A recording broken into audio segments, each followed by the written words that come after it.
Andiamo, forza. Andiamo. Forza.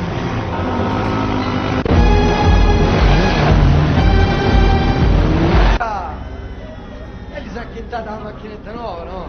Come stavo in giro? Va bene, ma ascolta, va.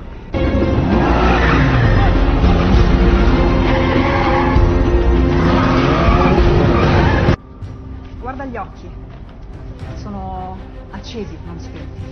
Branchie rosa o rosse? Ciao Aminah. What did you say? Bello il caffè. How much in cash? Approximately 11 million. Yeah, find out. Is this the first ship? 5th? 20th? It's 4th. Past 18 months, this vineyard shipped 200 cases of wine a month. 3 months ago, they started shipping 500. Check the financials on my...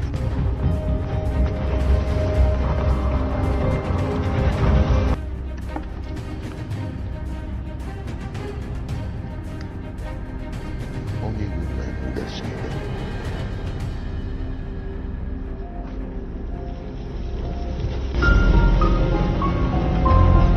Tutta sta costa presso...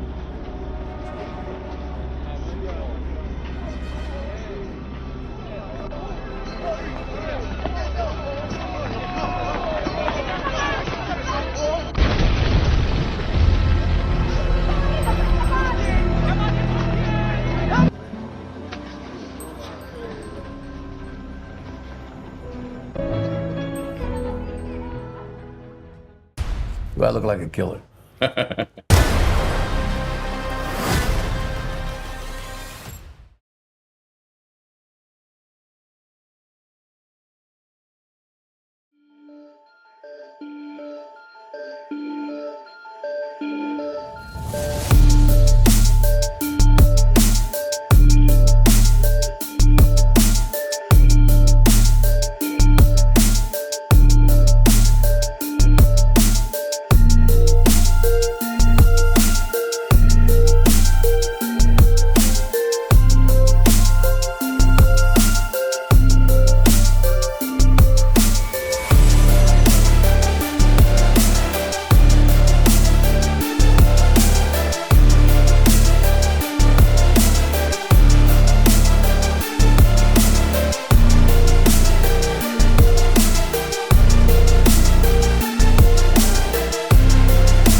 The first thing the Equalizer 3 asks us to trust is Robert McCall's control.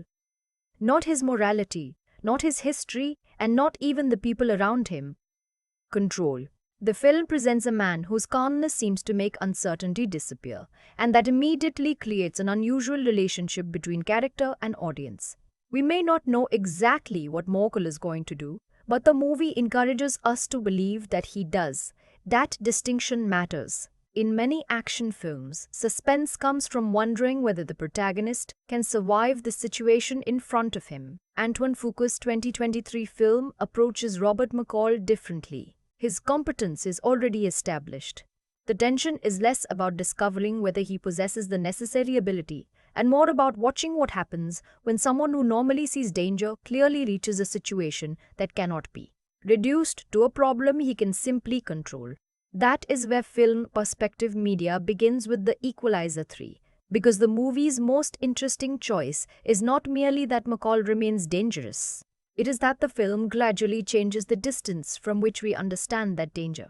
At first, McCall is easier to observe than to enter emotionally. His stillness has authority.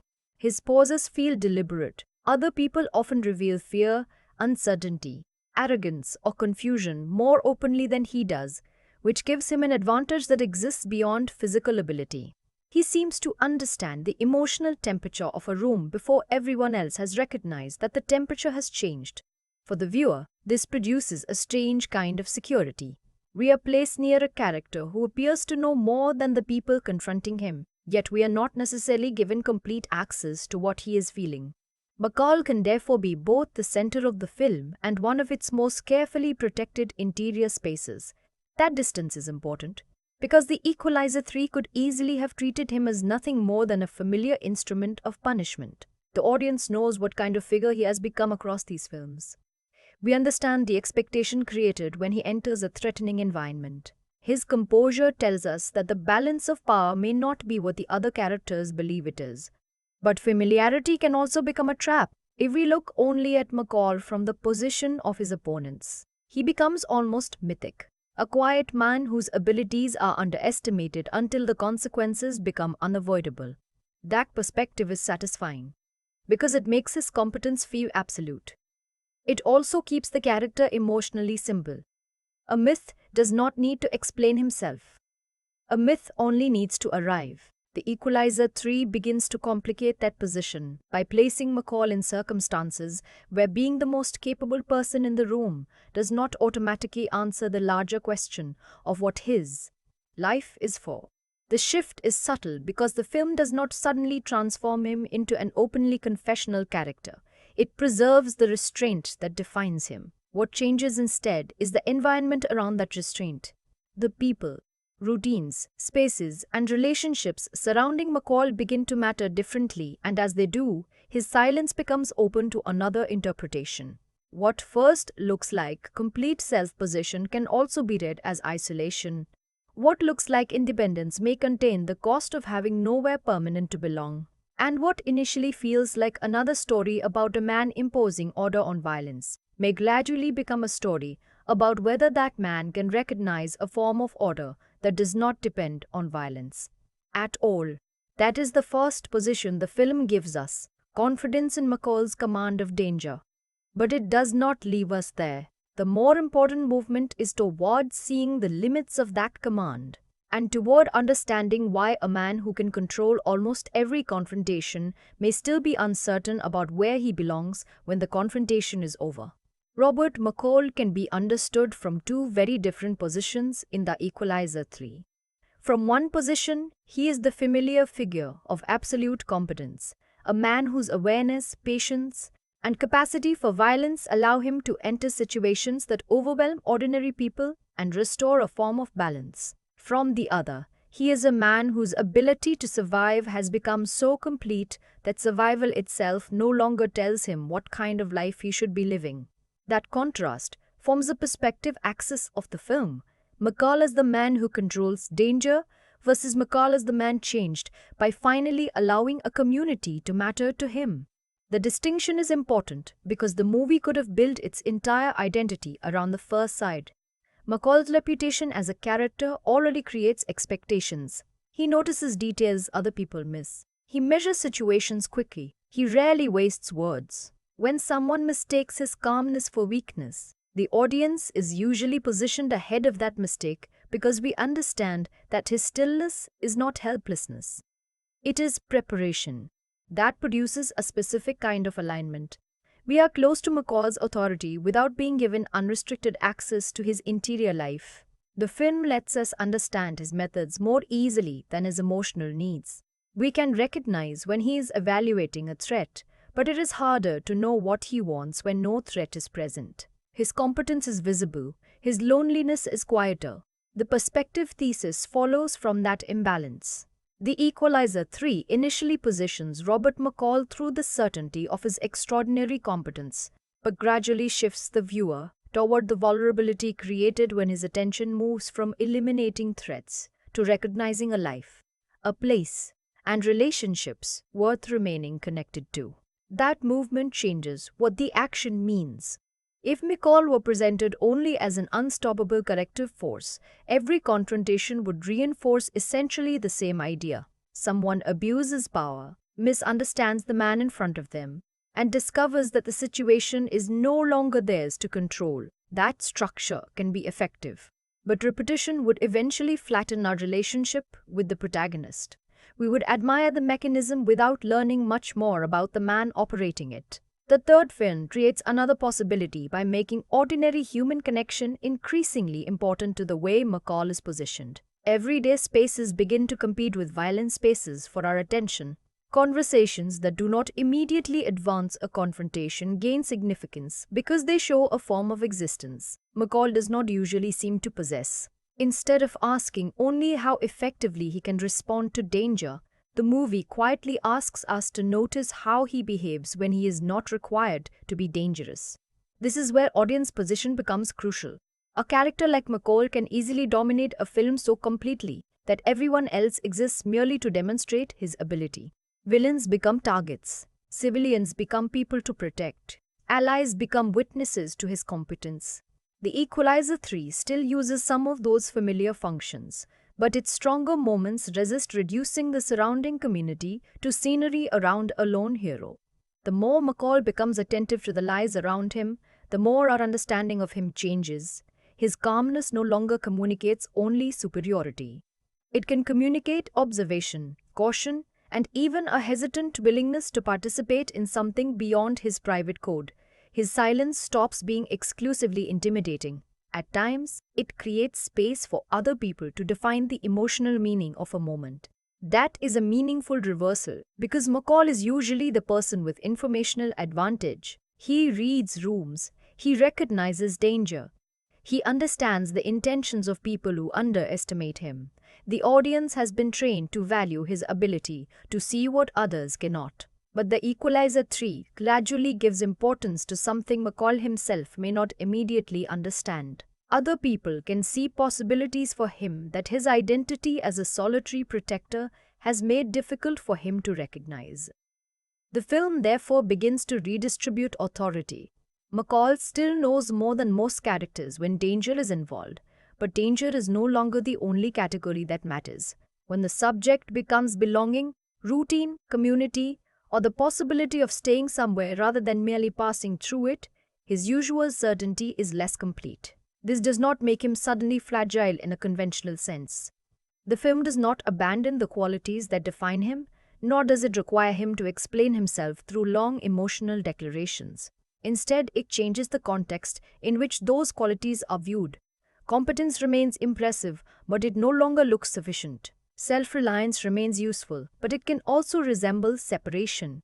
Control remains central to his identity, but the movie begins distinguishing between controlling a dangerous situation and actually possessing a meaningful life. That is why the two sides of the perspective axis should not be treated as opposites, where one must erase the other.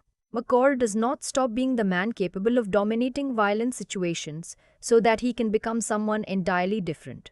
The more interesting idea is that the film places those identities beside each other and asks whether the first can make room for the second. The result is a different way of watching him. We begin with the pleasure for certainty, We know what kind of threat McCall represents to people who misuse power. But beneath that certainty, the film starts building another form of suspense. Whether a man who has become exceptionally good at ending other people's conflicts can recognize something worth beginning for himself. And once that possibility enters the film, the frame no longer belongs only to the most dangerous person in it. The Equalizer 3 initially gives Robert McCall a peculiar kind of ownership over the frame. He does not need to speak constantly, explain himself, or dominate every conversation for the movie to feel organized around him. His authority comes from the expectation that he notices more than anyone else.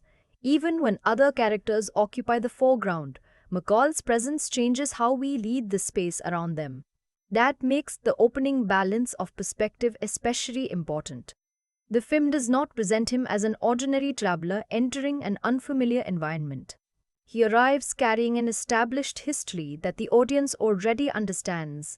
His restraint has meaning before he explains anything. His quietness is not neutral because previous films have taught us to associate that quietness with calculation. The result is that other people are often judged in relation to how accurately they understand him. Someone who sees only an older, apparently isolated man is seen less than the audience sees. Someone who believes physical numbers or social status guarantee control is operating with incomplete information. McCall's advantage therefore begins before any confrontation. He occupies a privileged position in the viewer's understanding, because we know that appearances around him are unreliable. Yet Antoine Fuqua does something more interesting than simply placing a powerful hero at the center of every image. McCall's authority is repeatedly contrasted with environments where he does not initially possess social authority. In a community with its own routines, relationships, histories, and local hierarchies, his physical capability does not automatically make him the person who defines what everything means. He is an outsider. Others know the streets, habits, treasures, and personal connections of the place in ways he does not.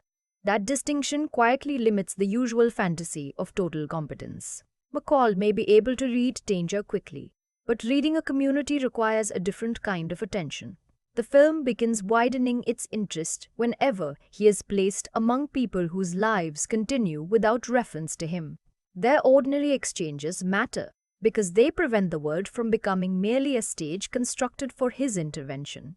McCall enters their existing social space rather than creating it. That positioning gives the surrounding community an importance that is easy to miss if the film is watched only as an action vehicle.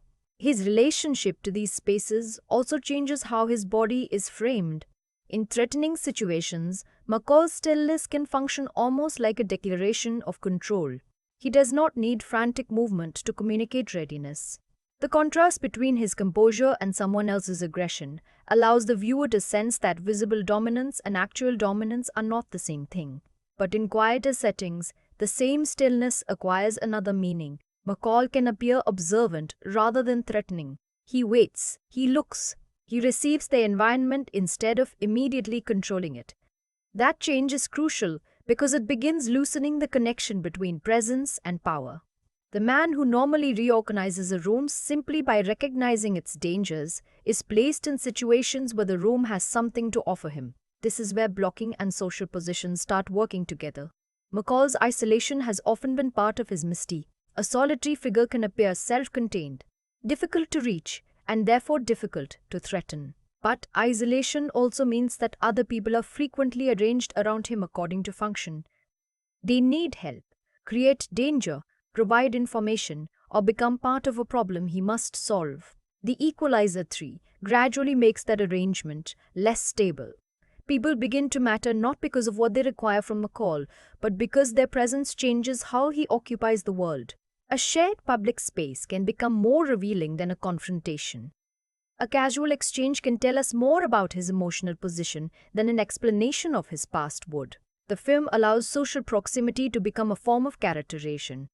That does not mean the community suddenly replaces McCall as the narrative center. He remains the dominant figure, and the camera's interest continues to follow his choices. What changes is the meaning of centrality. At the beginning, being central means that McCall is the person who understands danger best. As the film settles into its Italian setting, Being central increasingly means that we watch him discover things he cannot obtain through expertise alone. Recognition, routine, familiarity, the experience of being known without being needed solely as a weapon. Those possibilities redistribute power in subtle ways. McCall can determine what happens in a confrontation, but he cannot manufacture genuine belonging through force. He cannot command a community to become meaningful to him. He can only become available to it. That is a very different position from the one that usually defines him.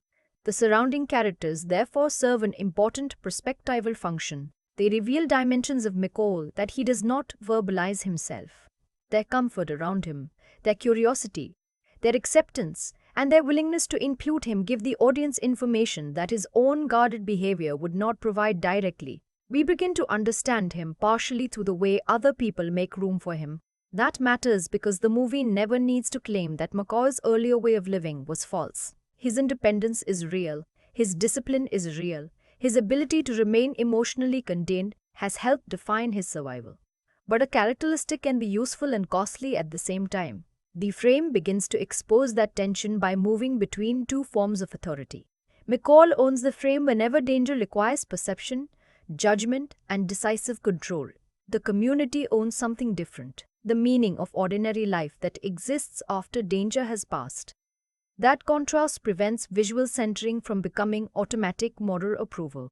McCall may be the person we follow, but the film does not suggest that everything valuable originates from him. Some of the most important changes in his position occur because he enters a world whose value was already there, and that creates a quiet reversal. At first, other characters seem to occupy McCall's story. Gradually, McCall begins to look like someone who has entered theirs.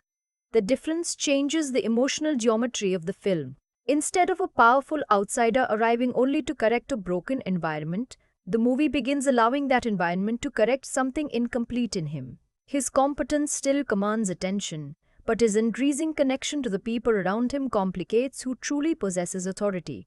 Because once the film establishes that McCall does not know everything that matters, controlling the frame no longer means controlling the whole meaning of the story. The Equalizer 3 becomes more interesting once we separate what Robert McCall knows from what the audience knows. The film repeatedly places us close enough to trust his perception, but not close enough to share every conclusion forming inside him. That difference allows suspense to survive even when the central character appears more capable than almost everyone around him. McCall often seems to process a situation before the movie explains it. He observes behavior, physical space, tone, and imbalance. The audience recognizes that attention without always receiving the complete result of it. We can tell that he has noticed something important, but the film does not necessarily translate every observation into immediate exposition. That withholding gives his intelligence weight. If McCall constantly explained what he was seeing, his competence would become informational rather than dramatic. Instead, the movie frequently lets us watch him absorb a situation and waits before showing what his understanding means. His silence therefore creates two simultaneous positions. We trust him, but we do not completely possess his knowledge. That is an important distinction because the Equalizer 3 is not constructed around the mystery of whether McCall understands danger. Most of the time, the more useful uncertainty concerns how much he understands, what he intends to do with that understanding, and whether the situation has dimensions that even he has not yet fully recognized. This becomes especially relevant as his relationship with the surrounding community develops. McCall initially enters an environment whose social structure precedes him. Local people know one another, understand the rhythms of daily life, and recognize tensions that are embedded in relationships rather than announced through exposition. McCall can observe the effects of that pressure, but being observant does not automatically make him omniscient. The film therefore distributes knowledge across different people. McCall possesses extraordinary situational awareness. Members of the community possess local familiarity. Those exerting intimidation possess confidence in the structures that protect their power. And the audience moves among these positions without ever receiving an entirely neutral view. This creates tension because information is never just factual, it affects sympathy and judgment. When we see a threatening person before understanding the full reach of that person's influence, we judge the immediate behavior. When later context reveals a wider pattern of fear or control, the earlier moment changes meaning. What may first appear to be an isolated act becomes evidence of something structural. The film uses that delayed context to expand scale without requiring constant explanation. For McCall, the process is equally important. He does not arrive with complete knowledge of every relationship around him. His understanding develops through observation and contact. That means his eventual moral involvement feels different from the actions of a hero who enters the story already knowing exactly who deserves protection and exactly who deserves punishment. He has to recognize the shape of the problem. This recognition also changes the audience's position toward him. At first, we may be inclined to assume that because McCall is perceptive, his interpretation should always be treated as authoritative. The movie benefits from that assumption because it allows his reactions to guide ours. If he becomes attentive to someone, we become attentive. If he senses danger, the scene acquires danger before anything openly confirms it. But the film also prevents that alignment from becoming absolute. McCall can read threat more easily than he can read what his own changing relationship to the community means. In that area, the audience sometimes has access to emotional evidence before he openly acknowledges it. We can observe the accumulation of small changes in his behavior, comfort, and participation even while he remains restrained. This produces a subtle inversion. In violent situations, McCall is often ahead of us. In emotional situations, the film can allow us to become slightly ahead of him. That is one of the most useful ways the Equalizer 3 preserves interest in a character who might otherwise seem too controlled to surprise us. The uncertainty no longer needs to come entirely from external danger. It can come from the gap between what McCall recognizes intellectually and what he is prepared to recognize about himself. Information about other people is therefore not the only thing being withheld. McCall's own interior state remains partially withheld as well. Denzel Washington's performance supports that structure by refusing to turn every change into an explicit declaration. A look can suggest that McCall has registered more than he says. A pause can imply that a simple interaction has affected him without telling us exactly how. The film allows interpretation to remain active instead of converting every emotional development into dialogue. That restraint is particularly effective because it matches the character's established manner. McCall is not suddenly rewritten as someone eager to explain his feelings. The movie instead changes what his familiar behavior communicates. Earlier, silence primarily reinforces control. Later, the same silence can contain consideration, attachment, uncertainty, or recognition. The audience has to read the difference from context. This is where disclosure timing becomes essential. If the film told us immediately what every relationship meant to McCall, the gradual reorientation of his character would disappear. The emotional movement depends on accumulation. We see ordinary interactions gather importance until they begin competing with the more obvious action movie structure. And because the shift happens through access rather than announcement, the audience participates in constructing its meaning. We notice that McCall is no longer simply passing through. We notice that people around him are becoming more than anonymous civilians. We notice that his attention to the environment has changed from tactical observation into something closer to familiarity. The film does not need to stop and label that transformation. It lets the pattern become visible. At the same time, the Equalizer 3 uses uneven knowledge to shape the antagonistic side of the story. Those who depend on intimidation often operate from their own distorted understanding of power. They know the fear they can create. They know the influence they normally exercise. What they do not necessarily understand is the person standing outside that familiar hierarchy. This creates dramatic irony. The audience knows enough about McCall to recognize a miscalculation before the characters making it do. That knowledge produces anticipation rather than conventional uncertainty. We are not always wondering whether the threatening side has underestimated him. We often know that they have. The suspense comes from waiting to see how long their false understanding will survive. Yet this dramatic advantage also exposes one of the film's larger ideas about perception. Power can create informational blindness. People who are accustomed to controlling others begin assuming that their understanding of a situation is complete because nobody normally challenges it. Their authority becomes a filter. They see obedience and interpret it as confirmation that their position is secure. McCall sees something else. He recognizes vulnerability inside apparent dominance. But while he is exceptionally skilled at detecting that weakness in others, the film gradually directs attention toward a different blind area inside him, the assumption that his own life must remain organized around movement, intervention, and distance. That is why the movie's information structure is more than a device for action suspense. It is also part of the character argument. McCall spends much of the film as someone who sees what other people fail to see. The audience trusts him because of that capacity. But the story gains emotional meaning when it suggests that perception does not operate equally in every part of his life. He can understand a threat almost immediately. Understanding belonging takes longer. That contrast makes the distribution of knowledge important to the perspective thesis. The film first builds our confidence in McCall by restricting access while showing the accuracy of his judgment. Then it begins using that same restriction differently. His silence no longer proves that he already possesses every answer. Sometimes it marks the space where a no answer is still forming. And once that happens, the viewer's relationship with him changes. We are no longer simply following the man who knows more than everyone else.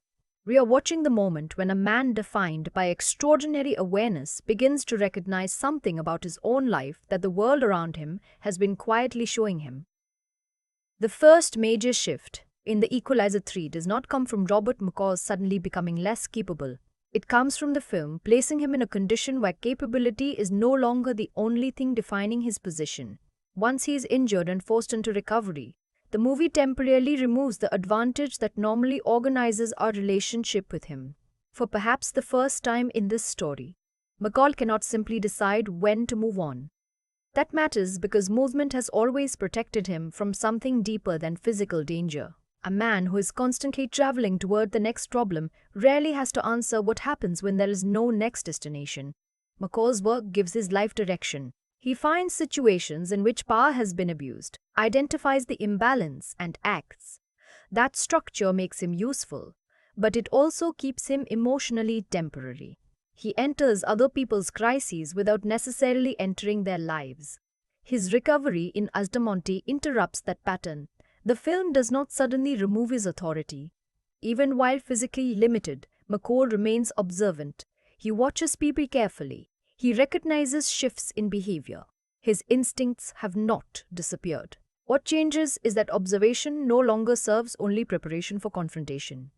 He has time to look without immediately acting. That difference sounds small, but it changes the viewer's access to him. Earlier, when McCall studies a room, we expect the observation to become tactical information. Where are the exits? Who is dangerous? Who is pretending to be more confident than they are? What imbalance has he noticed before everyone else? In Altamonte, looking begins to acquire another purpose. McCall observes routine. He notices familiarity between people. He experiences repetition that is not threatening. The same streets, faces, conversations, and public spaces return, but their repetition creates comfort rather than danger. For a character whose attention is usually sharpened by risk, the film begins showing what happens when his awareness is directed toward ordinary life. That creates the first real shift in audience alignment. We initially admire McCall because he knows how to remain separate. Separation is part of his advantage. An opponent cannot easily manipulate someone who appears to need almost nothing. He is difficult to intimidate because he does not seem socially dependent on the structures other people control. But Altamonte begins turning that independence into a question rather than an unquestioned strength. What if needing nothing also means possessing very little that can hold you in place? The movie does not state that idea directly. It works through behavior and environment instead. McCall begins encountering people who treat his presence as something more ordinary than legendary. They do not relate to him primarily through the mythology the audience brings from earlier films. To them, he is a man recovering in their town, someone who can become familiar through repeated contact. That social perspective alters ours. We know what he can do. They mostly know how he behaves around them. The distance between those two forms of knowledge gives the film an opportunity to reconsider him without rewriting him. McCall's interactions with local people do not erase his guarded personality. He remains economical in speech and controlled in expression. But the meaning of that restraint changes when it exists inside relationships that are not built around fear. A quiet response in a confrontation can feel threatening. A quiet response in a friendly exchange can feel tentative. The behavior may be similar, yet the emotional flame surrounding it is different. This is one of the strongest ways the film creates its first shift. It changes context before changing character. McCall does not need to announce that he feels differently because the world around him begins allowing us to read him differently. His physical vulnerability is part of that process. The Equalizer films usually position McCall as someone who restores balance for others. Here, he initially has to accept care himself. That is a significant reversal of power. He is accustomed to being the person who identifies weakness in a system and intervenes. Recovery requires him to occupy the other side of dependence. The film does not treat this as humiliation. Instead, it allows vulnerability to reveal a form of connection that competence alone could never provide. McCall can protect someone without knowing them deeply. Being cared for requires another person to acknowledge his vulnerability. That creates intimacy through asymmetry. The man who normally controls what others can see about him has fewer options for maintaining total distance. And because the shift is created through circumstance rather than confession, it remains believable for the character. The movie does not force him into sudden emotional transparency. It simply prevents him from operating exactly as he normally would. That restriction allows another side of his identity to become visible. The surrounding community also begins changing how the audience interprets his attention. At first, we may assume that McCall studies local tensions because his instincts automatically search for threats. That remains true, but as his attachment grows, the significance of his attention changes. Recognition becomes personal. He is no longer noticing danger only because he is good at noticing danger. He is noticing what danger threatens. That is a crucial distinction. A professional or moral response to wrongdoing can exist at a distance. Someone sees injustice, judges it unacceptable, and intervenes. Attachment changes the stakes because the threatened world now contains people and routines that have begun to matter to the person intervening. The film gradually moves McCall from the first position toward the second. That is why Altamonte is more than a picturesque location surrounding an action plot. Its narrative function is to alter the meaning of McCall's case.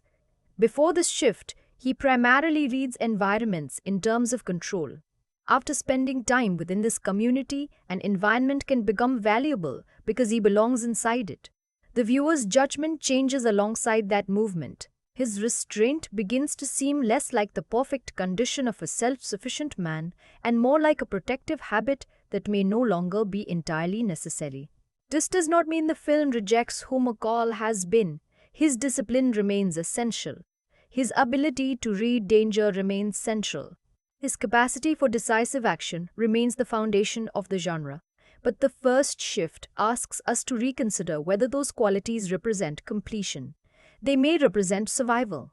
And survival is not the same thing as having somewhere to live. This distinction becomes especially important because the antagonistic pressure around Altamonte makes community and violence occupy the same spaces. The threat does not exist in a sealed action movie arena. It intrudes into places associated with ordinary life. That intrusion forces the viewer to perceive violence differently. When McCall acts only in an abstract world of criminals and punishment, his actions can be understood primarily through effectiveness. Once the audience has been encouraged to care about the human environment being threatened, effectiveness becomes connected to protection. The difference affects our moral alignment. McCall is no longer simply correcting people who have made the mistake of underestimating him.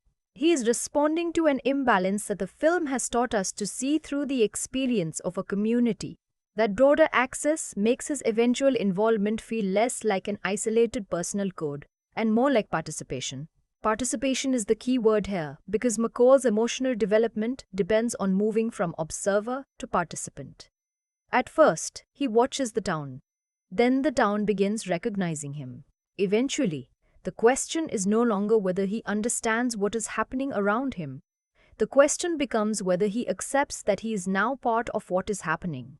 The first shift, therefore, does not radically overturn our understanding of Robert McCall.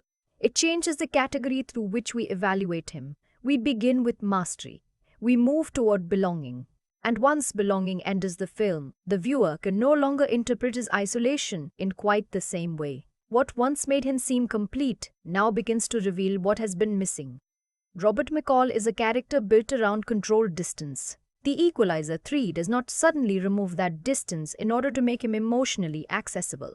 Instead, it studies what happens when the same restraint that once separated him from everyone around him begins to exist inside relationships that are becoming meaningful. Denzel Washington's performance is crucial to this because McCall rarely communicates through large emotional displays.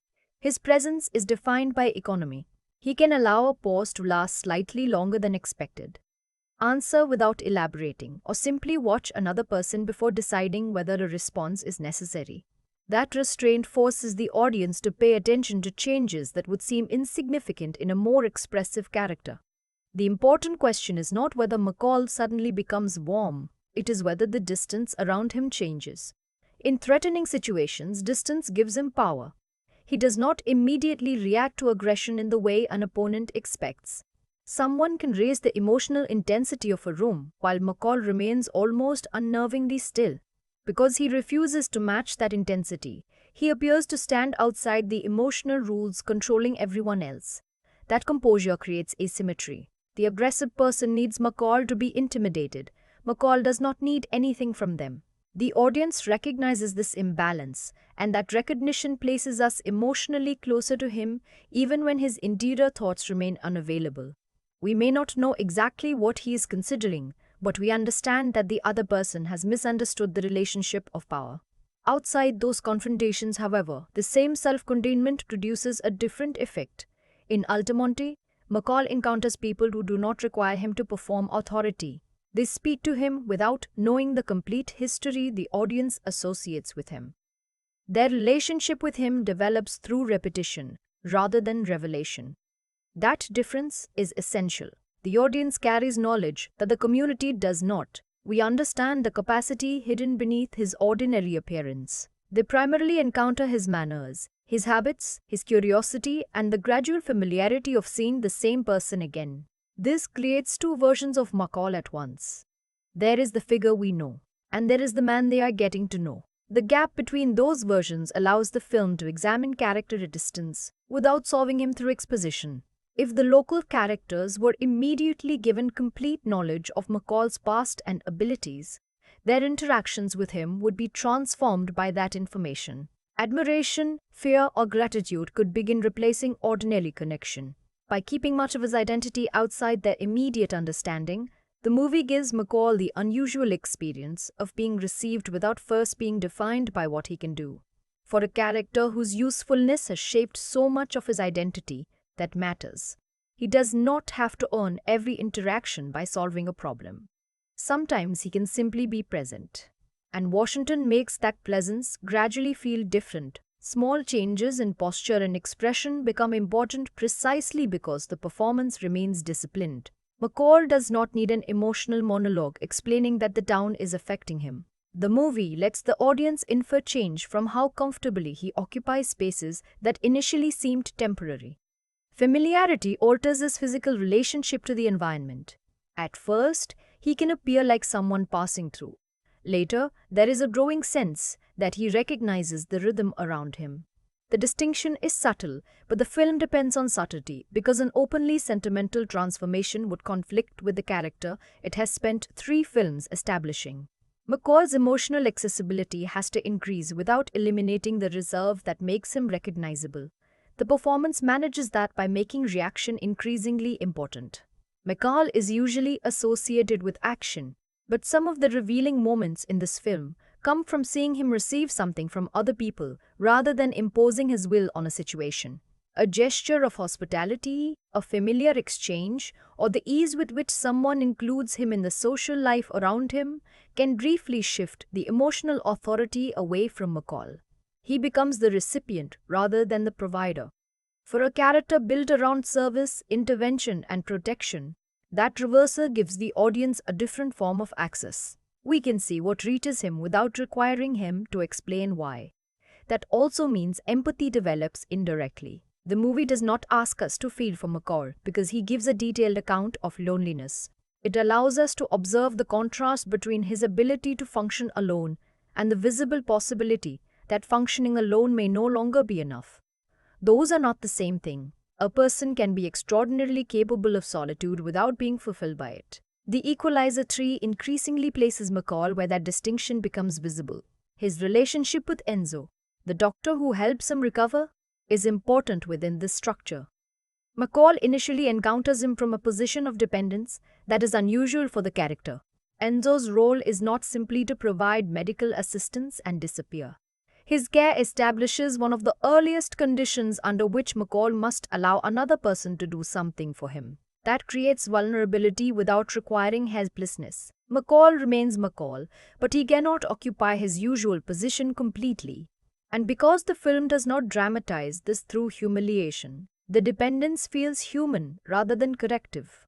Being cared for becomes part of the path toward being connected. The growing ease of McCall's interactions with Gio and other people in town works differently but toward the same result.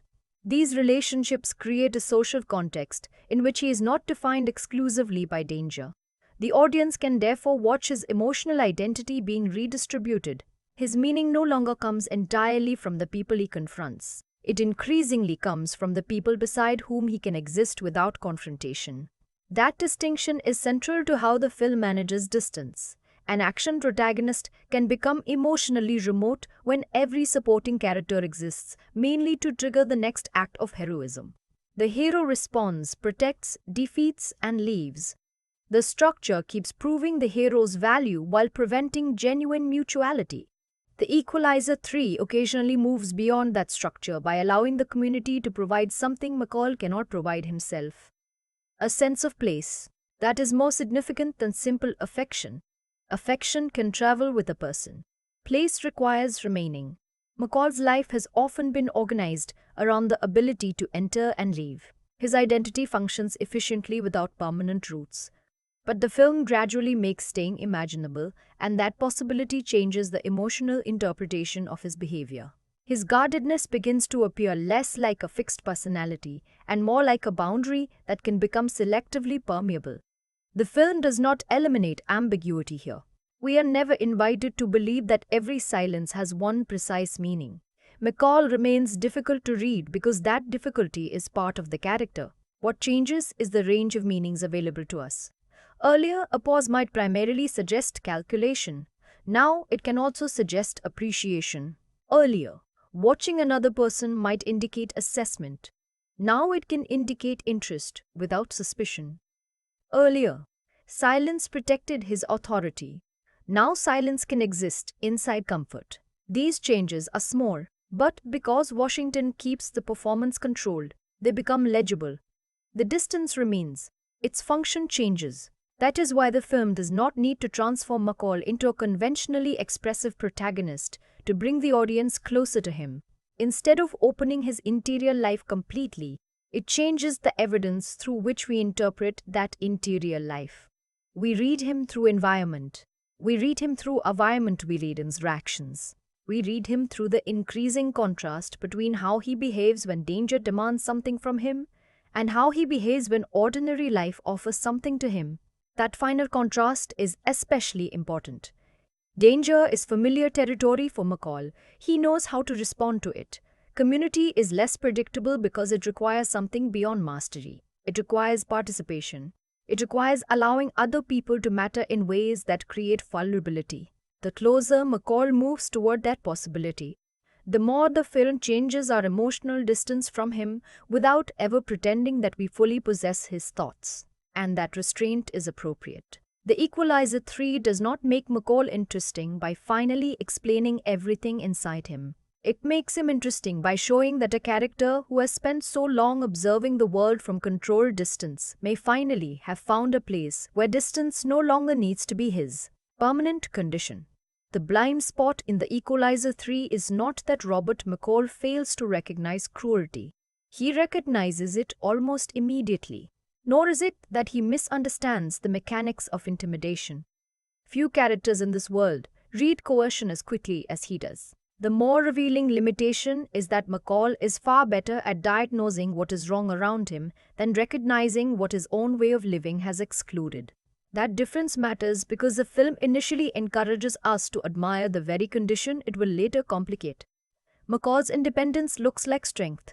He travels without needing social approval, institutional authority, or a permanent place inside anyone else's world. That independence protects him from many of the pressures that control ordinary people.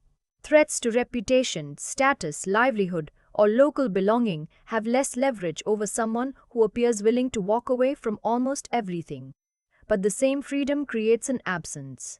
If nobody can easily control McCall through attachment, part of the reason is that he has spent much of his life limiting the attachments through which he could be hurt.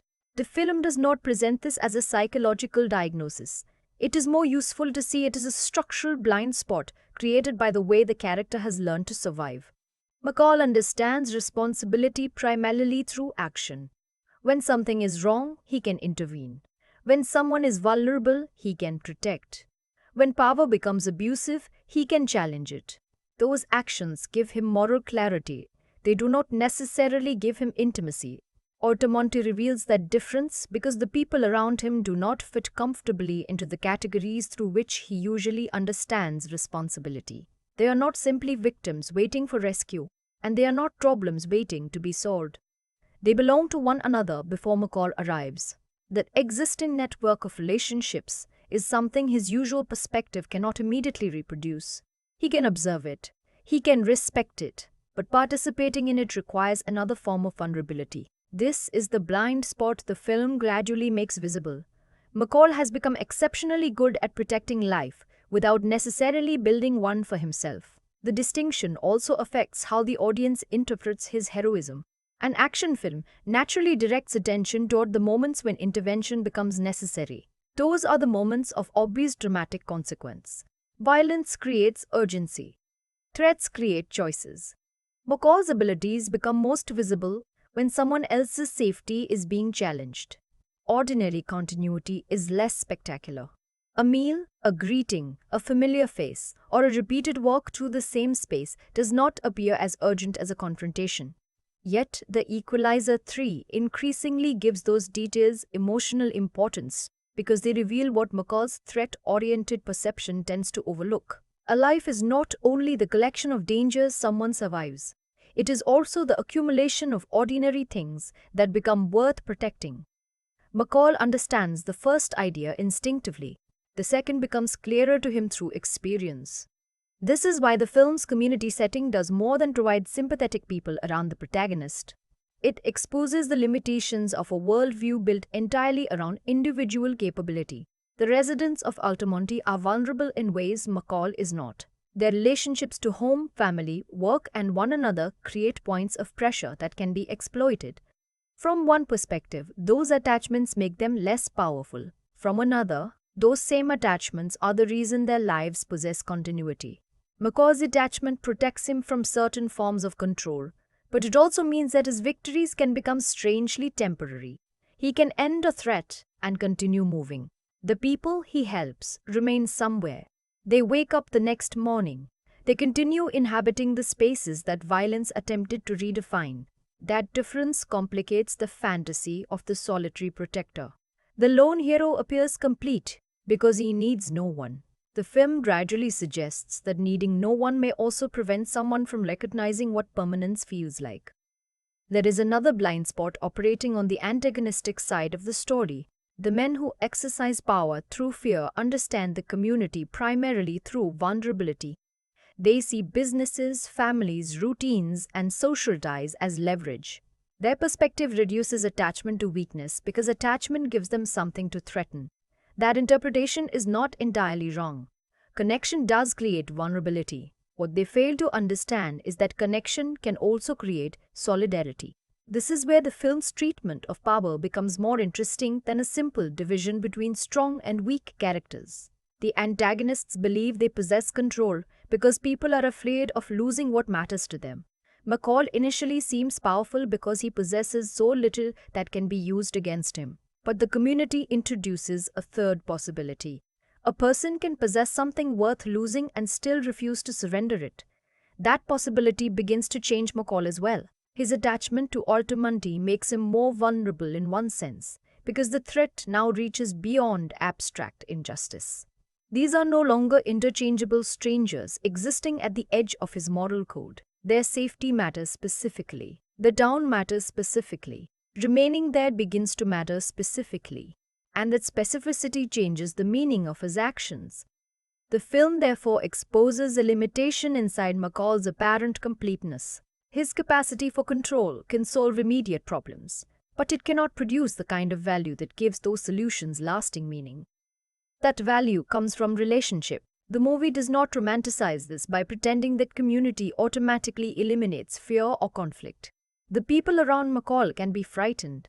Their social connections can be exploited. Their routines can be disrupted by people with greater immediate power.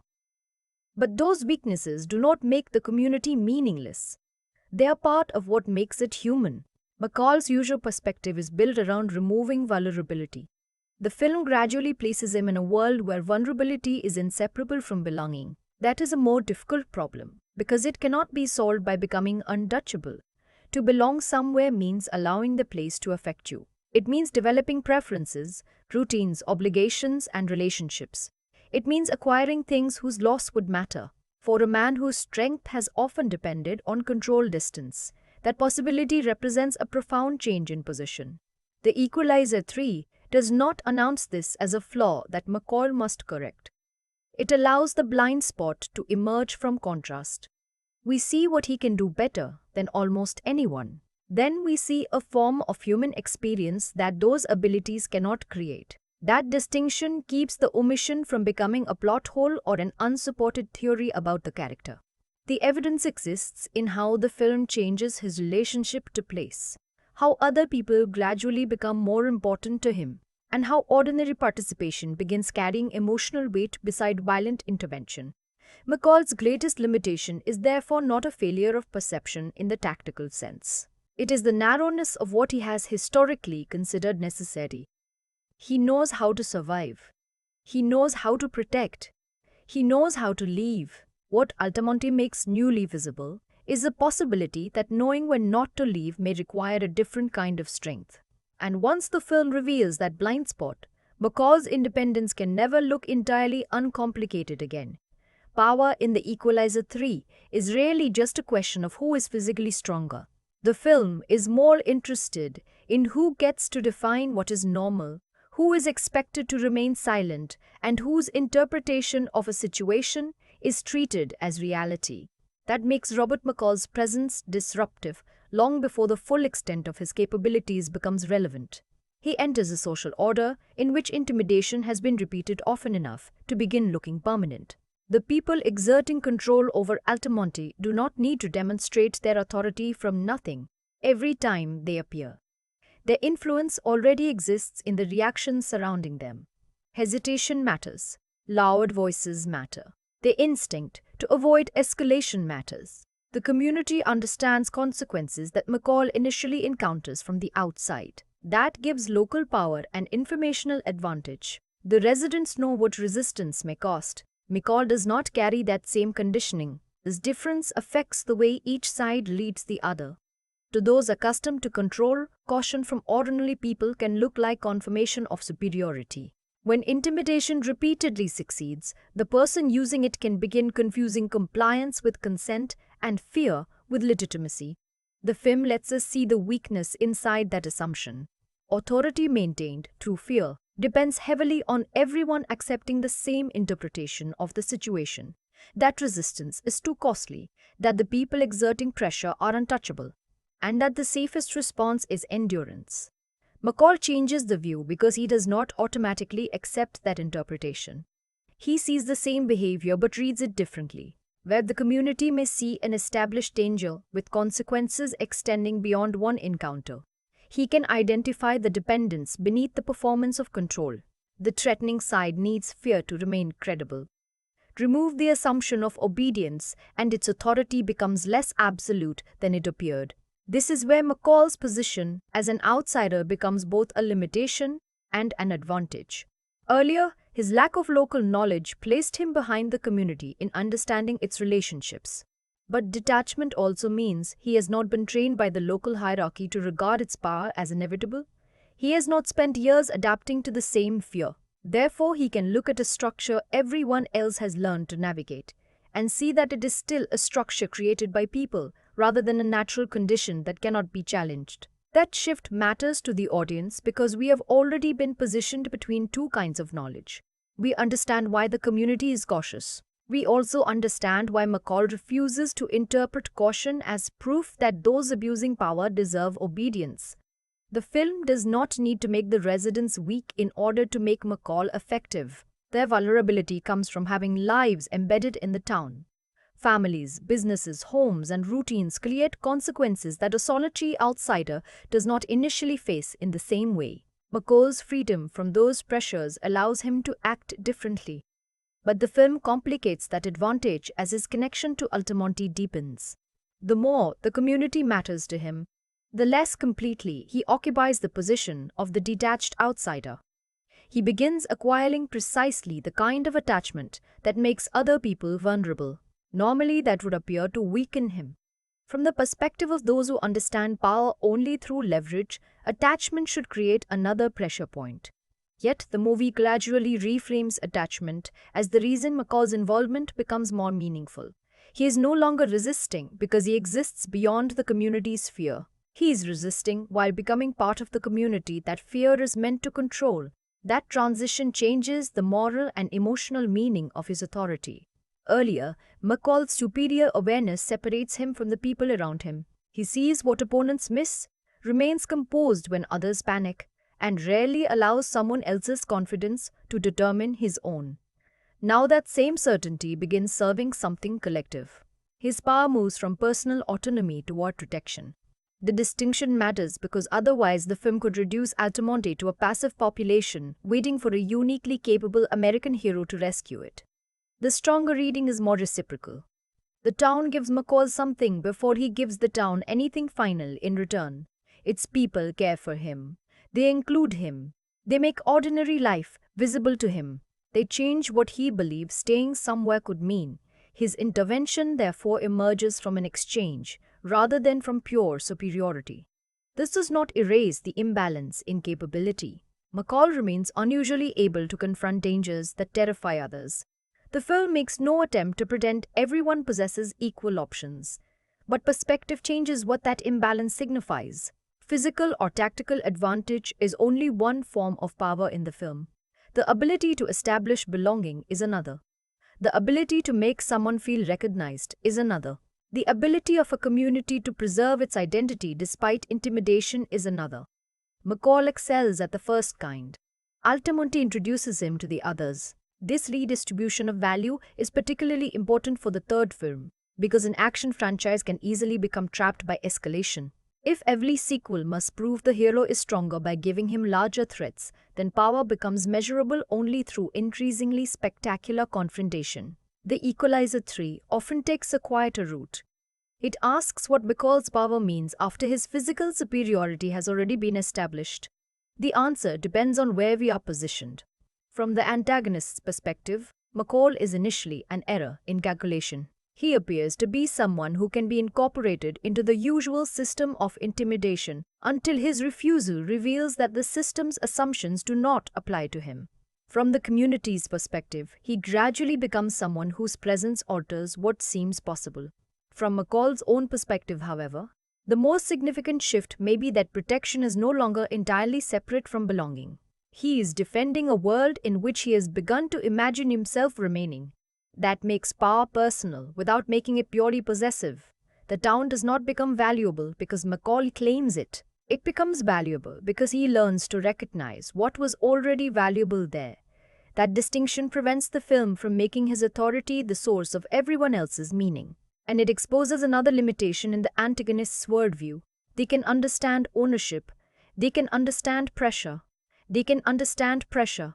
They can understand obedience. What they struggle to understand is a relationship to place that cannot be reduced to control. That is why their apparent authority gradually looks narrower. They possess the ability to disrupt everyday life, but they do not create the life they disrupt. Their influence is parasitic on routines, relationships, and local continuity that existed before them. McCall's changing position allows the viewer to recognize this more clearly. The contest is not simply between one dangerous man and several other dangerous men. It is between different definitions of what power is for. One definition uses power to make everyone else's world smaller. McCall's developing definition uses power to preserve the possibility that ordinary life can continue without being organized around fear. The film still leaves ethical tension around his methods, and that tension matters. His capacity to decide when intervention is justified gives him enormous moral authority without formal accountability. The movie often aligns us closely enough with the suffering he opposes that his judgment feels persuasive. But alignment is not the same thing as neutrality. We are being positioned. The film shows us intimidation through the consequences it creates, and it shows McCall's response through the perspective of a protagonist whose moral certainty we have been trained to trust. Recognizing that construction does not destroy the film's argument. It makes the argument clearer. Power changes the view because whoever controls the terms of a situation can make their interpretation feel natural. The antagonists try to make fear feel natural. McCall interrupts that interpretation, and the community gradually changes his interpretation of himself. That final shift is the most important. McCall begins as the character least vulnerable to other people's definitions of reality. Yet, by allowing Altamonte to matter, he permits other people to influence how he sees his own future. For once, being changed by others is not presented as a loss of control. It may be the first sign that control is no longer the only form of strength he needs.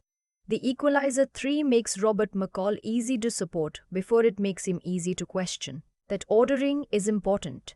The film first places the audience close to people experiencing coercion, fear, and the abuse of power, then positions McCall as the person capable of interrupting that imbalance. By the time his methods become severe, the moral context surrounding them has already been carefully shaped. That does not automatically make everything he does morally uncomplicated. It means the film understands that judgment depends on position. If the audience encountered McCall's violence without first seeing the suffering connected to the people he confronts, the same behavior could feel considerably more disturbing. The movie therefore controls access in a way that encourages us to evaluate his actions through consequence rather than through method alone. We see what abuse of power does to ordinary life. We see the fear it creates. We see the limits placed on people who cannot easily resist. Then McCall acts. This sequence creates moral momentum. His intervention feels like an answer to something the film has already taught us to regard as intolerable. But the Equalizer 3 is not quite as simple as saying that good violence defeats bad violence. McCall's morality has always depended on certainty. He does not merely believe that someone is dangerous. He behaves as though he possesses enough understanding to make final judgments about them. That confidence is central to the appeal of the character. In a world filled with institutions that move slowly, compromise, or fail to protect vulnerable people, McCall appears to eliminate ambiguity. He sees the problem. He identifies responsibility. He acts. From inside the fantasy of the series, that clarity is satisfying. From a more critical position, however, it is also the place where the film's moral lens becomes most selective. McCall possesses extraordinary power without ordinary accountability. He decides when the threshold for intervention has been crossed, how much force is justified, and when the situation has been resolved. The movie rarely asks us to distrust that judgment because it consistently surrounds him with evidence that confirms it. That is not a flaw by itself. It is a perspective choice. The film aligns us with McCall by constructing a world in which his conclusions are repeatedly supported by what we are shown. His opponents are not presented through extensive moral ambiguity that would radically destabilize his decisions. Their exercise of power is connected to intimidation and harm, clearly enough that the audience is given little reason to mistake them for misunderstood figures. This arrangement allows the movie to maintain an uncomfortable balance McCall can remain frightening without becoming morally inaccessible. The audience is invited to recognize the severity of what he is capable of while continuing to interpret that severity through protection. Denzel Washington's performance helps enormously here because McCall does not appear emotionally intoxicated by power. His calmness creates the impression that force is something he controls rather than something that controls him. That distinction shapes judgment. An impulsive protagonist might make the same act seem like rage. McCall's restraint makes it appear like decision. The film repeatedly benefits from that difference because calculated behavior feels connected to moral intention even when calculation does not necessarily make an action morally correct. In other words, composure becomes part of the movie's ethical framing. McCall looks as though he has considered what he is doing. The audience is therefore encouraged to believe that the film has considered it too. Yet the most interesting moral change occurs when his connection to Altamonte becomes stronger. Earlier, McCall could operate according to a relatively abstract principle. People who abuse the vulnerable should be stopped. That principle can travel anywhere. It does not require him to belong to the place where the injustice occurs. But attachment makes his judgment less abstract. Now the threatened environment contains people he knows. It contains routines he has begun to share. It contains the possibility of a life that has started to matter to him personally. That creates a moral complication because protection and self-interest begin moving closer together. McCall is still defending other people, but he is no longer entirely detached from what he is defending. The audience can therefore read his actions in two ways at once. He is acting on behalf of a community subjected to intimidation, and he is acting on behalf of a world in which he has begun to find his own place. Those motives do not cancel each other. They deepen one another. The change also makes McCall more human, because purely abstract righteousness can become emotionally sterile. A protagonist who protects everyone but needs no one may appear noble, but he also remains outside the life he preserves. The Equalizer 3 gradually brings McCall inside that life. Once that happens, his moral position changes from guardian at a distance to participant with something at stake. This matters when considering the community itself. The film does not ask us to value Altamonte merely because McCall values it. Its routines, relationships, and social texture are established as meaningful before his final protective role is fully defined. That ordering gives the town a degree of moral independence from the hero. McCall does not create its worth. He recognizes it. And recognition becomes essential because the antagonistic worldview reduces the community to something that can be controlled.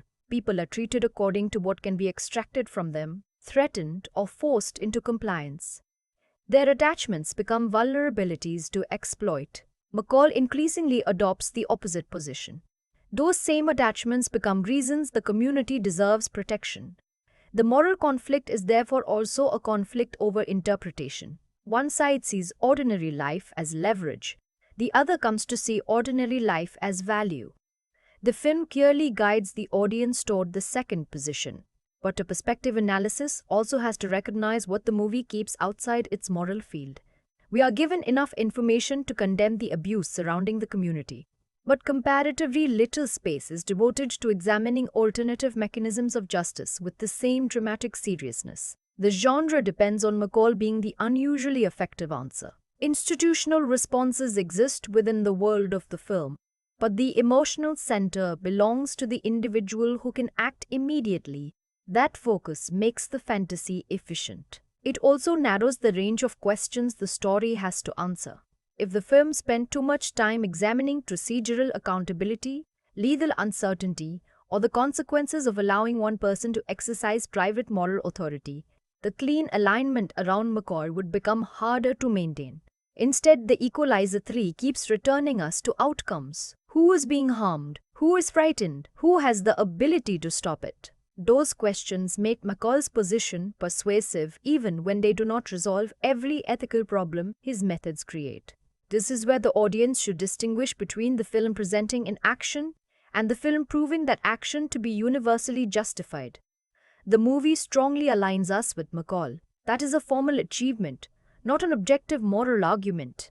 it uses character history, performance, information control, and the vulnerability of the community to make his decisions feel emotionally legitimate from inside the story. Recognizing that construction does not require rejecting the film, it allows us to understand why the character remains appealing even when his actions move beyond what most people would accept as ordinary justice. The moral lens works because McCall is presented as someone who imposes limits on himself. His discipline becomes evidence of character. His lack of visible pleasure in domination separates him from those who use fear as a social identity. His violence is framed as instrumental rather than recreational. Again, those distinctions do not answer every ethical objection. They explain how the movie positions us to make one judgment rather than another. And by this stage of the Equalizer 3, that judgment has shifted slightly. At the beginning, McCall seems justified because he can see wrongdoing clearly. Now he seems justified because the audience has also been taught to see what that wrongdoing threatens. The difference is important.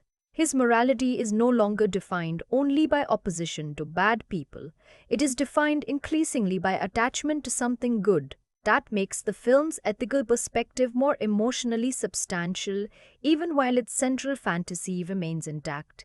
McCall is still a man granted extraordinary authority by the story, but ultimately changes what that authority appears to serve.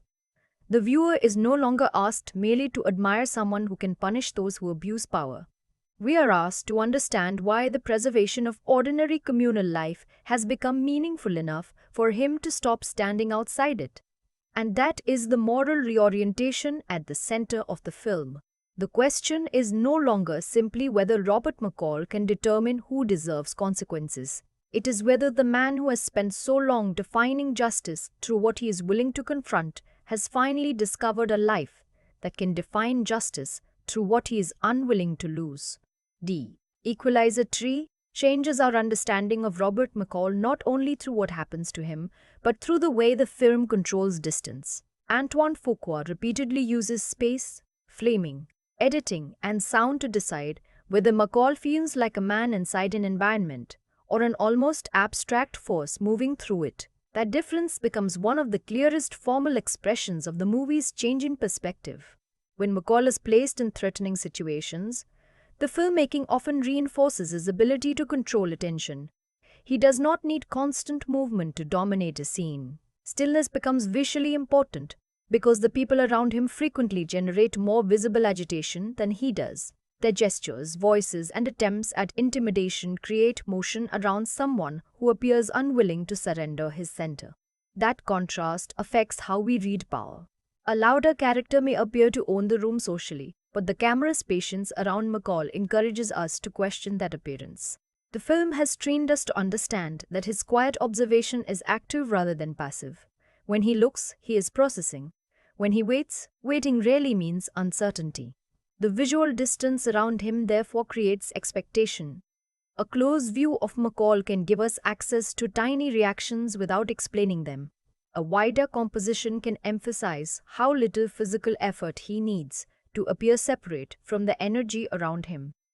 Fuqua does not need to announce that McCall has recognized an imbalance. The filmmaking can simply hold long enough for the audience to begin recognizing that he has noticed something other people have not. Editing contributes to that advantage. The film often allows our knowledge of McCall's capability to arrive before the people confronting him understand it.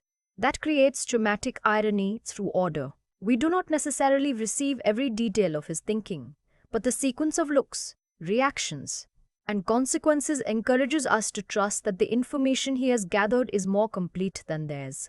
This is an important form of access. We are not inside McCall's mind. We are inside the film's confidence in him. That distinction allows the movie to preserve his mystery while still aligning us closely with his judgment. But the formal language changes when McCall begins settling into Altamonte. The town is not photographed merely as a tactical environment.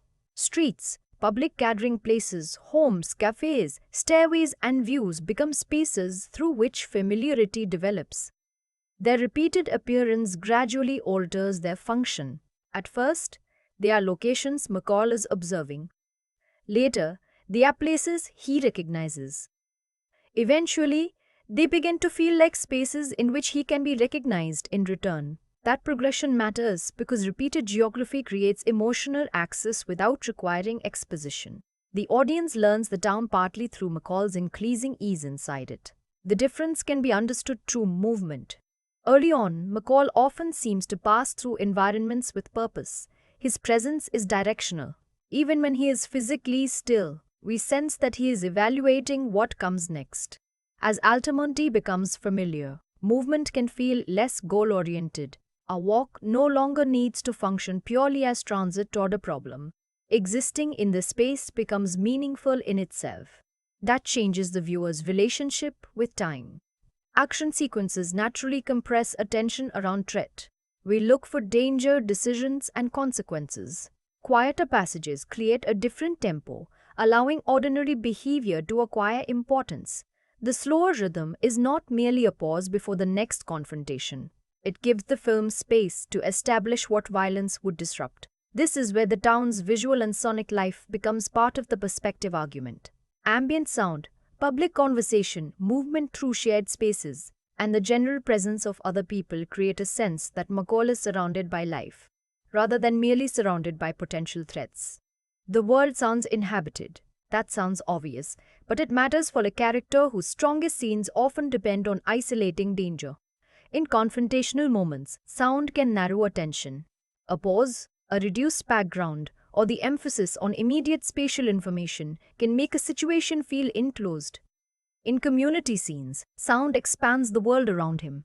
The difference helps distinguish two kinds of attention. One is McCall listening for danger. The other is McCall becoming part of an environment worth listening to. The film also uses visual scale to alter our sense of his importance. In violent encounters, he can feel disproportionately powerful because the scene is organized around what he knows and what his opponents have failed to recognize. The visual field becomes a system of threat that he seems uniquely capable of reading. In Altamonte, he can appear smaller within a larger social landscape. That does not diminish him, it contextualizes him. Instead of the world shrinking around the protagonist's competence, the protagonist begins finding a place inside a world that exists beyond his competence. That is a significant formal reorientation. Production design supports the same shift. The town feels layered by age, habit, and continuity. McCall is not entering a blank location, waiting for his story to provide meaning. The environment visibly suggests that people have lived there before his arrival and will continue after whatever conflict is resolved. This helps protect the community from becoming anonymous scenery. It also makes McCall's growing attachment more persuasive. The film is not asking us to believe he becomes attached to an abstract symbol called home. It gives him repeated contact with specific spaces and social rituals until repetition becomes familiarity. Form therefore performs some of the emotional work that dialogue does not. McCall rarely explains belonging. The film lets us watch belonging become visible around him. That is especially effective because it respects the character's emotional reserve. A more explicit movie might require a speech clarifying that he has found somewhere meaningful. The Equalizer 3 can instead show a shift in spatial relationship. He begins as a man occupying unfamiliar territory. He gradually looks like someone whose absence from that territory would be noticed. The action filmmaking gains meaning from this change as well. Once the audience has spent time experiencing Altamonte as a living environment, threats against it carry more weight. A confrontation is no longer occurring in interchangeable genre space. It exists beside locations and people whose ordinary continuity has already been established. That makes the formal contrast between calm and danger more important. Quiet scenes do not simply delay action. They define what action is supposed to protect.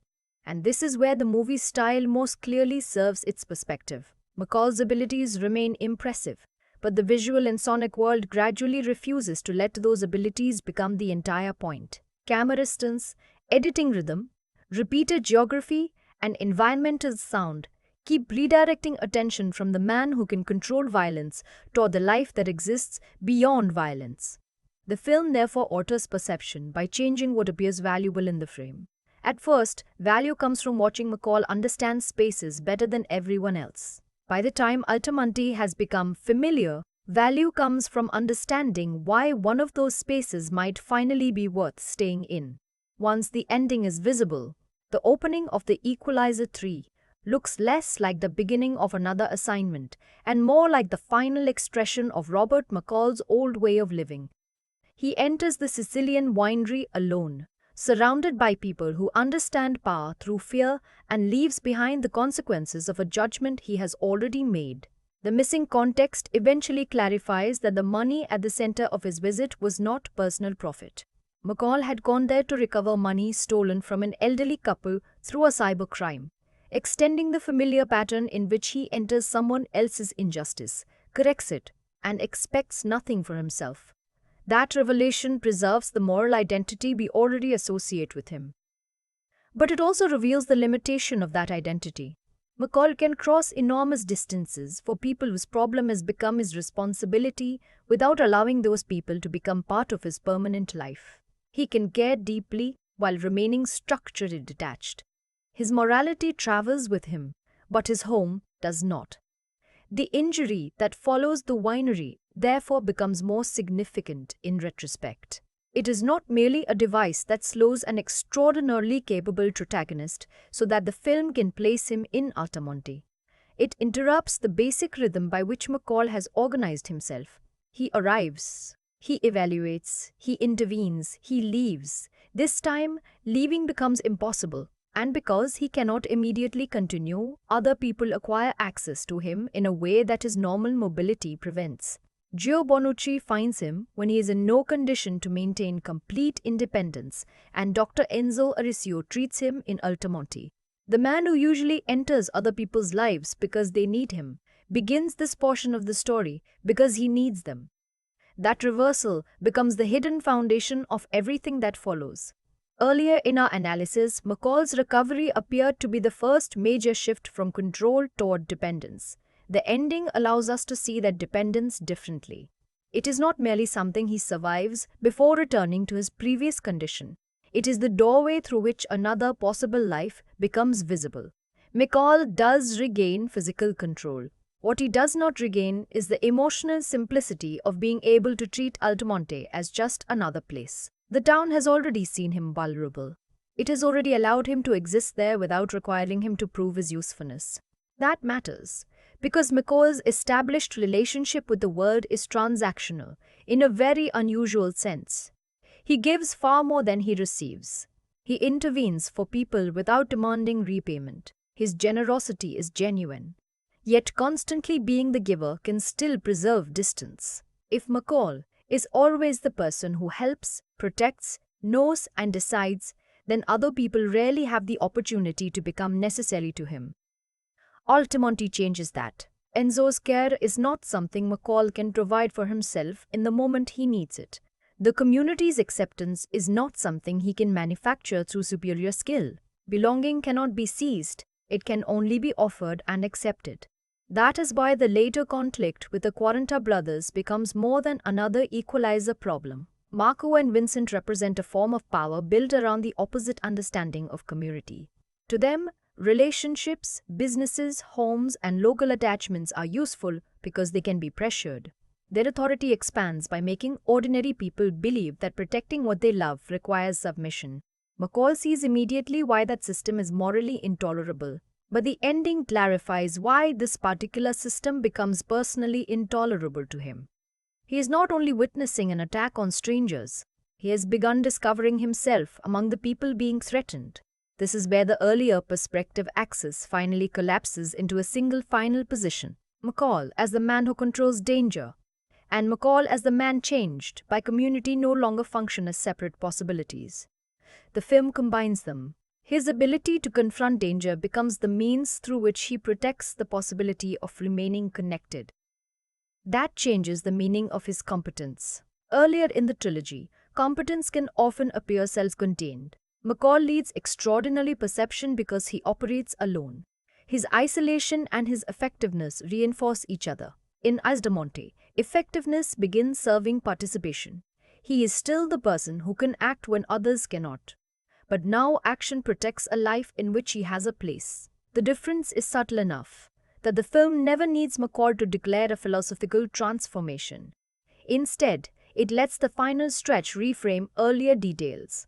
Consider his observation of the town. At first, his careful attention appears to be the familiar behavior of someone who habitually evaluates surroundings. That interpretation is not wrong. It is simply incomplete. By the end, McCall has not merely mapped danger. He has learned a place. The distinction between those activities is enormous. Mapping danger means knowing where a threat may emerge. Learning a place means recognizing what normally belongs there when the threat is absent. That is why the residents' collective resistance to Vincent becomes so significant. When Vincent comes into Altamonte believing fear still gives him the authority to dictate the situation, McCall identifies himself rather than allowing the pressure to fall indefinitely on Gio and the community. But the confrontation does not remain a simple image of the lone protector standing between helpless civilians and organized intimidation. The townspeople themselves begin refusing the role Vincent has assigned them. Their presence changes the balance. The community that had been treated as a collection of exploitable vulnerabilities begins behaving like a community. That moment matters to McCall's perspective because it demonstrates something his usual operating philosophy can easily overlook.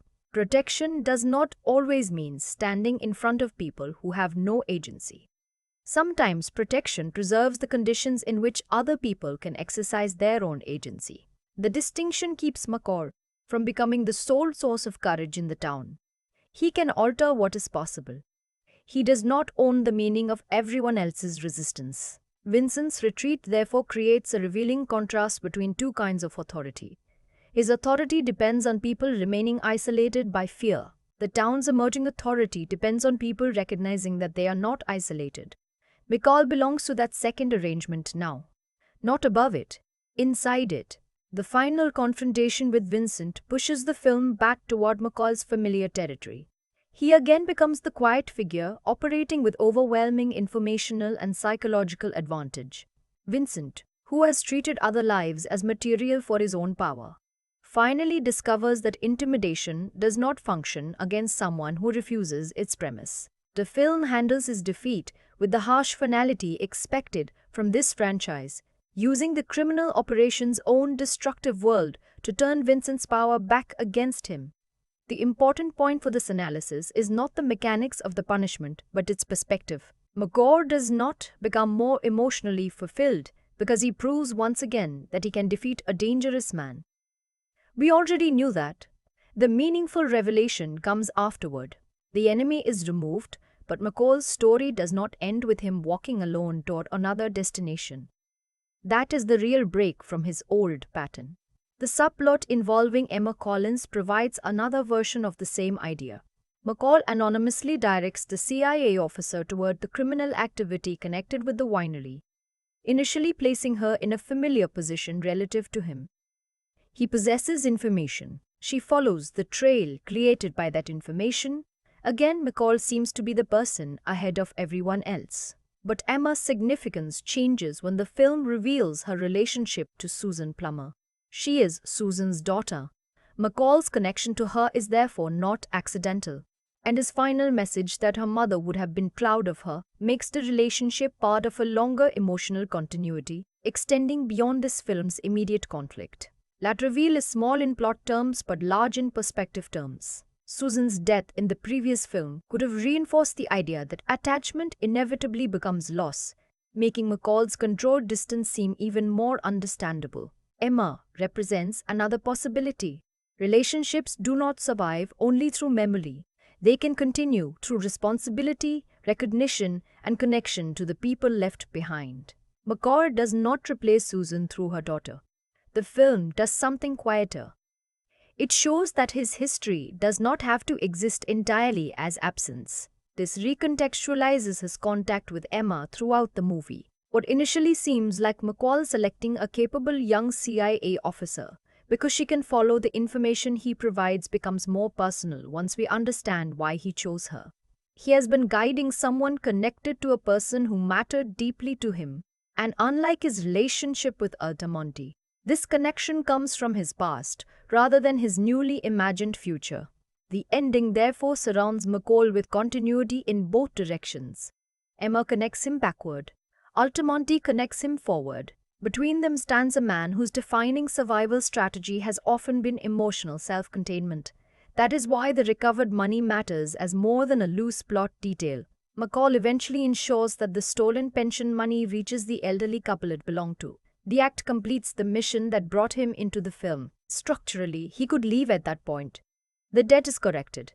The criminal threat has been removed. Emma's investigation has advanced. His original reason for being in Italy is finished. The old McCall pattern has reached its natural exit. Then the film refuses the exit. That decision gives the final images their meaning. McCall remains with the people of Altamonte and joins the celebration after the local football team wins. On the surface, that is an unusually ordinary conclusion for a film filled with extraordinary capability. From the perspective the movie has constructed, ordinary is exactly the point. McCall is surrounded. He is participating. Nobody in that moment needs him to identify a criminal network. Nobody needs him to enter a threatening room. Nobody needs him to calculate an opponent's weakness. His usefulness is not the reason he belongs there. This is the final reframe. At the beginning of the Equalizer 3, Robert McCall seems most completely himself when he is alone. By the ending, solitude no longer looks like completion. It looks like one condition of his previous life. The community does not weaken the character by softening his abilities. It changes the standard by which those abilities should be evaluated. For most of the film, McCall's extraordinary gift is the ability to see what other people overlook. He reads threat beneath confidence. He reads weakness beneath intimidation. He reads consequence before other people recognize that the balance has shifted. But Altamonte introduces something he was slower to read. A place could want him without needing the version of him designed for violence. That is the information that changes everything before it. His recovery stops looking like an interruption. It becomes a rival. The repeated walks through town stop looking like downtime between confrontations. They become acclimation. The casual relationships stop functioning merely as reasons for the hero to become involved. They become evidence of the life into which he is being invited. Even his physical vulnerability near the beginning takes on a different meaning. The injury does not merely expose that McCall can be hurt. Previous films never truly needed us to believe he was biologically invincible. What matters is that being hurt forces him into a relationship with other people that competence would normally allow him to avoid. His weakness creates access. And through that access, the film discovers the one form of change McCall cannot impose through willpower.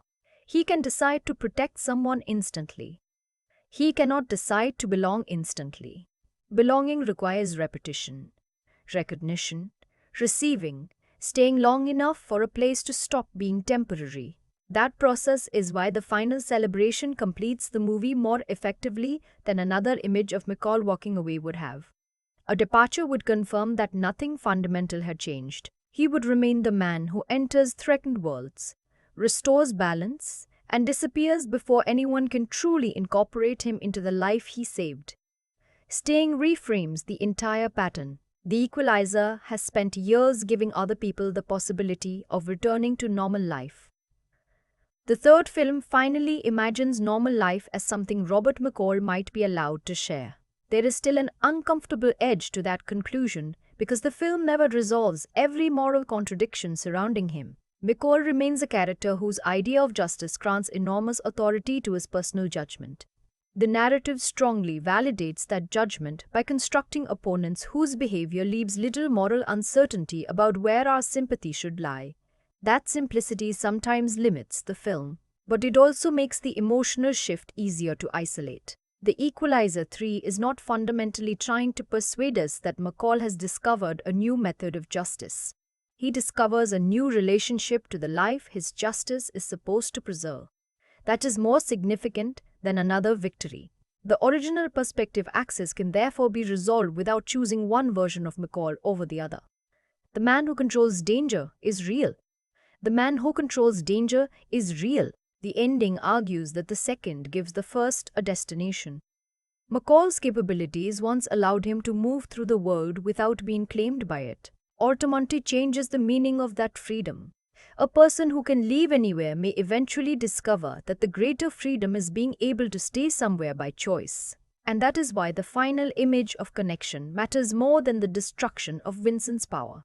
Vincent's defeat ends the external threat. Emma's identity reconnects McCall with a meaningful past. The return money completes the responsibility that originally brought him to Italy. But remaining in Altamonte answers the question the film has been quietly building beneath all of those events. What happens to Robert McCall when nobody needs saving for the moment? For perhaps the first time, the answer is not that he disappears. He stays. Performance is the element that allows the Equalizer 3 to move Robert McCall closer to the audience without making him suddenly transparent. Denzel Washington does not solve the character's emotional distance by giving him larger expressions or explanatory speeches. He does almost the opposite. McCall remains controlled enough that small alterations in posture, timing, eye contact, and reaction become meaningful. That restraint is especially important because the film depends on two versions of McCall existing simultaneously. There is the version other characters see, an older man who can appear quiet, wounded, courteous, or simply unfamiliar. Then there is the version the audience already understands, someone whose calm exterior hides extraordinary awareness and capability. Washington performs in the space between those two readings. When McCall enters a threatening interaction, his body rarely appears eager to prove dominance. That reluctance becomes part of his authority. Other characters may enlarge themselves through volume, aggression, or physical display, while he often seems to reduce unnecessary movement. The contrast immediately changes our alignment. We watch the aggressor performing power. We watch McCall refusing to perform fear. That refusal creates tension because Washington allows us to sense calculation without revealing every calculation. His eyes can remain attentive while the rest of his body appears relaxed. A brief pause suggests that information has been registered. A slight change in expression can indicate that McCall has reached a judgment before the scene announces what that judgment will mean. The performance therefore gives the audience privileged access without complete access. We know something is happening internally. We are not invited all the way inside. That is a difficult balance because too much mystery could make McCall emotionally remote, while too much explanation would destroy the control quality that defines him. Washington maintains the distance, then lets context change what the distance means. In Altamonte, the pauses are no longer surrounded only by threat. McCall listens to people who are not trying to dominate him. He receives friendliness, curiosity, concern, and familiarity. The same quietness that looked intimidating elsewhere begins to feel receptive. That is performance doing perspectival work. McCall has not acquired a completely new personality. The audience has acquired a new way of reading the personality already there. A smile becomes more noticeable because the baseline is restraint. Physical ease becomes meaningful because we have seen how carefully controlled his body can be in dangerous spaces. The act of remaining in a conversation can matter because this is a character accustomed to emotional and geographic movement. Washington does not underline those changes. He allows them to accumulate. That accumulation is what makes McCall's growing comfort believable.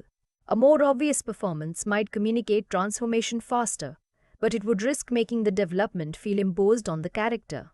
Instead, the performance suggests that something already possible inside McCall is gradually being permitted to surface. Dakota Fanning's presence as Emma Collins creates a different performance dynamic around him. The film brings Washington and Fanning together as central members of the cast, but their scenes function less like conventional emotional reunion and more like a contest over access to information. McCall generally knows more than Emma when their connection begins. He controls what information reaches her. He decides how much of himself to disclose. That gives Washington another version of the same performance advantage he possesses in confrontations. McCall appears to be operating several steps ahead. Fanning's performance is useful because Emma does not simply stand there admiring that advantage. Her attentiveness keeps the exchanges active. She listens for what McCall is not saying as much as for what he does say. That makes their scenes about interpretation. McCall provides fragments. Emma evaluates them. The audience watches both sides. Because we know more about McCall than she initially does, we are aligned partially with him. but because she is trying to understand the same guarded figure we have been analyzing throughout the film, we can also align with her curiosity. This creates a productive distance from McCall. For brief periods, we are not merely beside the person withholding information, we are beside someone trying to read him. That perspective becomes especially valuable because Washington's performance rarely announces when McCall's motivation is personal rather than purely practical. The eventual connection between Emma and Susan Plummer changes how the earlier exchanges can be interpreted, but Washington does not perform those scenes as though he is waiting for a dramatic reveal. His restraint protects the information. More importantly, it protects the emotion attached to it. McCall's relationship to memory remains private, even when the film eventually gives us enough context to understand why Emma matters. That is consistent with the way Washington approaches attachment throughout the film. Emotion becomes visible through behavior before it becomes explicit through language. The ensemble in Altamonte serves another function entirely. Around local characters, Washington allows McCall to become less dominant without making him weak. That distinction is important. Performance dominance usually means that our attention automatically returns to one actor regardless of what everyone else is doing. Washington is capable of creating that effect easily, but some of the film's warmer scenes work because he allows attention to circulate. McCall listens, he reacts. Other people are permitted to establish the emotional tone. For a character accustomed to controlling situations, allowing another character to control the rhythm of an interaction becomes meaningful. It reveals that McCall can participate without directing. The contrast becomes clearest when we compare his posture around intimidation with his posture around familiarity. Threat produces concentration. Community produces gradual ease. The difference is not exaggerated, but because the performance remains so disciplined, even modest changes become readable. This is why Washington's stillness should not be treated as one repeated acting choice with one repeated meaning. Stillness changes according to the person standing opposite him. Against an aggressor, it can become defiance. During observation, it can become calculation. During recovery, it can reveal physical limitation. Inside ordinary social contact, it can become comfort. When memory enters the scene, it can contain something closer to guarded tenderness. The body remains controlled. The interpretation changes. That flexibility is what keeps McCall from becoming merely iconic. An icon repeats the qualities audiences expect. A character develops when those qualities begin functioning differently. The Equalizer 3 gets much of its emotional progression from that difference. Washington never abandons the familiar McCall. He changes our distance from him. By the end, the audience is not closer because McCall has finally explained himself completely. We are closer because the performance has taught us how to recognize increasingly subtle evidence. A relaxed gesture matters. A moment of social ease matters. Listening matters. Staying matters. And because Washington has spent so much of the film making McCall's discipline feel almost impenetrable, those modest signs of connection carry more weight than a much louder transformation would. Performance therefore completes an important part of the perspective thesis. The film begins by aligning us with McCall because we trust his competence. Washington gradually gives us another reason to remain aligned with him. We begin to recognize the man who exists when competence is no longer required. And it is that quieter version of McCall, rather than the unstoppable figure his enemies discover too late, that makes the final possibility of belonging feel earned. Image and sound in The Equalizer 3 repeatedly decide whether Robert McCall feels embedded in the world around him or separated from it. The film's visual and sonic design rarely functions as decoration alone. It changes what the audience can access, what feels threatening, and how close we are permitted to move toward McCall's experience. In dangerous spaces, the visual field often becomes unusually selective. McCall pays attention to details other people ignore, and the filmmaking encourages us to adopt part of that attention. A room can stop feeling like an ordinary room and begin feeling like a collection of distances, entrances, obstacles, and bodies. The environment becomes readable because McCall reads it, yet the film does not turn that perception into a constant technical display. We are not given an explanatory diagram of everything he notices. Instead, framing guides our concentration. A face held for an extra moment can matter. A figure occupying the edge of the image can suddenly feel important.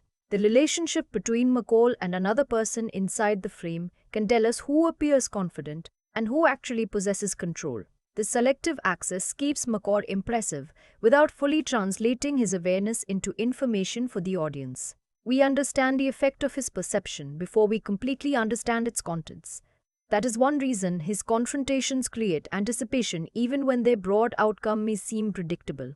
The camera often allows us to recognize that McCall has become focused before the person opposite him recognizes the significance of that focus. A minor adjustment in his gaze can therefore carry more tension than a larger gesture from someone threatening him.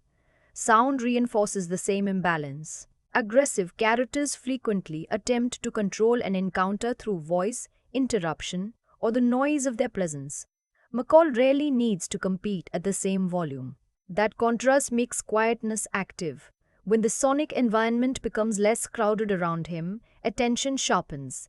His restraint begins occupying more space than another person's noise. The audience listens differently because McCall listens differently. This does not mean every quiet moment is suspenseful. The important point is that silence changes function according to context. In a confrontation, reduced sound can make the surrounding space feel exposed. We become conscious of distance. We wait for change. The absence of noise creates expectation because McCall's calmness tells us that something has already shifted even if everyone else has not caught up. But as the Monty gives quietness another meaning, their moments without aggressive pressure can feel peaceful rather than ominous. That difference is central to the film's larger perspective. The same character who appears